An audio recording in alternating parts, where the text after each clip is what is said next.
Aga sa ütlesid, et hästi palju on kasvanud see nagu nii-öelda töötajate arv, aga kas on sul andmeid palju töötajaid praegu Eleringis, nagu näiteks siin Tallinnas on? Praegu Eleringi peale kokku peaks olema 333, aga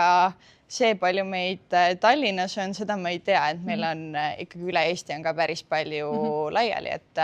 meil on Tartus on kontor ja meil on neid kontoreid veel üle Eesti, et kus siis tegelikult saab ka tööd teha. See on siis 330, 110 alajaam, ehk siis kõik see, mis on 110, see jääb juba Elektrilevi poole peale. Et siis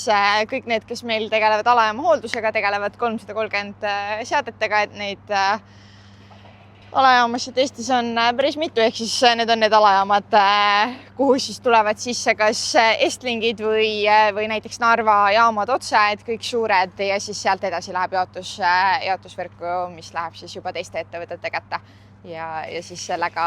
kõik see, mis toimub seal väiksemas võrgus, sellega meie kokku ei puutu, aga kõik suurem osa sellest võrgust ja kõik liinid ja kõik see jääb siis meie kätte.